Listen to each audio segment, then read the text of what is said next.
What is up, NFL fans? It is time. Week 1 is upon us.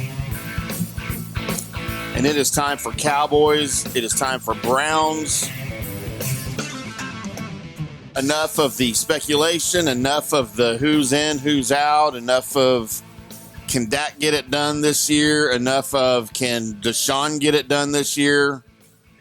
They're about to take the field here, boys and girls, in just a matter of hours. About 23 hours, as a matter of fact. And we won't have to speculate anymore.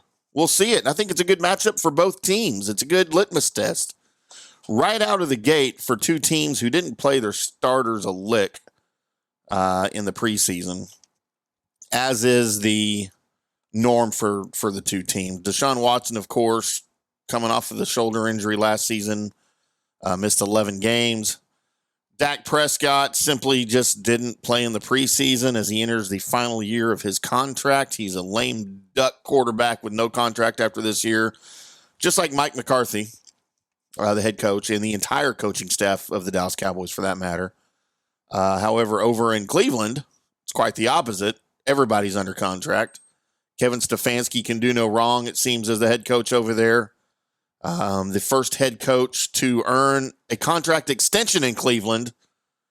Golly, I don't know, since the mid-2000s, I think Romeo Crennel was the last guy that got a contract extension. And then I think he was fired the first year after the extension or something was given to him. I don't remember, but it is what it is. But I think it's a good litmus test for these teams, for both of them, really, because we really don't know what we have for these two. But it all happens at the newly named stadium for Cleveland that I can't remember right now because it's brand new. Huntington Bank Field. There you go. Huntington Bank Field. Not to be mistaken with Huntington Bank Stadium, which is the Minnesota Golden Gophers home stadium. But Huntington Bank Field there in Cleveland is where the Cowboys and the Browns will scrap. And the Browns and the Cowboys, two pretty famous quarterbacks, maybe for different reasons. But they won't be the two most famous quarterbacks in the stadium that day, boys and girls, because one Tom Brady will make his Fox broadcast debut in the booth. The 7-time Super Bowl champion launches his broadcast career with Browns versus Cowboys. So, the Fox NFL game of the week, lots of eyes will be on this game. Lots of eyes will be on Tom Brady. And lots of eyes on in Dallas will be on Dak. A lot of eyes in Cleveland will be on Deshaun. Can either one of these guys get their team over the hump? And maybe Dak's last chance. And you know what? For all we know, I know there's a big contract involved there, but this may be Deshaun's last chance, too, in Cleveland, having played just 12 games in the previous 2 years due to suspensions and injuries. He may need to show them a little bit of something, or they may wash their hands of that $230 million fully guaranteed that he signed back in 2022. So Prescott, of course, hoping to remove that playoff monkey off of his back. He's just 2-4 in the postseason, and he's been tabbed in Dallas as a player that simply can't get over the hump. He can't win the big game. A little unfair, it's a team sport. And I feel like last season, we talked about it a little bit in the wild card playoff loss to the Green Bay Packers. Dallas scored enough points to win the game. You score 40-plus points, you should be able to win an NFL game. It was the defense that failed them. But nobody remembers that. Everybody remembers Dak didn't win. So now Dak has no contract. Jordan Love got himself a huge contract. And that game gone a little bit differently. Dak might be the one with the contract, and Jordan Love still working on his rookie deal with no long-term deal in Green Bay. So it's funny how the football gods throw things at you like this.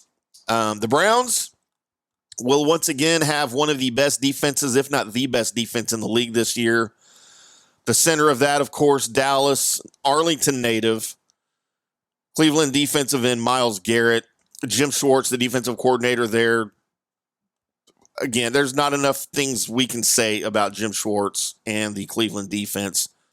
He has carried on the tradition since arriving there just a couple years ago about just having one of the strongest defenses in Cleveland.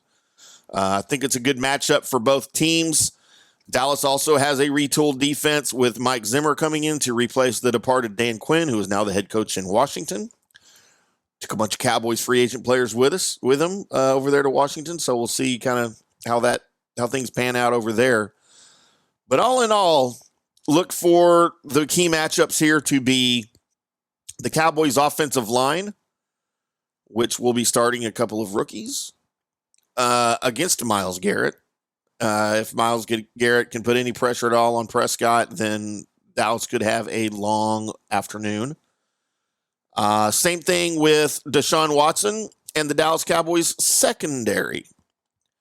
Trayvon Diggs is coming back from his ACL tear last year. Deron Bland, of course, gone the first 2 months of the season with that foot injury. The Cowboys have a lot of inexperience in the secondary. You're starting a rookie opposite Trayvon Diggs. And that's a big matchup to watch. You know, you're probably going to have Cooper on Diggs on Cooper, however you want to say it, which is going to leave Jerry Jeudy and Elijah Moore matched up against a rookie sometimes. So we'll see how that works out. But boys and girls, it all starts 4:25 Eastern, 3:25 Central on Fox, the game of the week. And I can't wait to get things going here. And I know you can't either. What we'll do is we'll come back with a post game on Sunday evening. Break things down. Cowboys versus Browns. Who's 1-0? Who's 0-1? Which quarterback looked like he's on pace for another good season, and which quarterback vomited his career all over the field on Sunday. Sorry for the graphic image there. But yes, we'll see you guys on Sunday afternoon. Enjoy the game. Enjoy NFL football. It is back, baby. And so are we. And until then, we'll see you.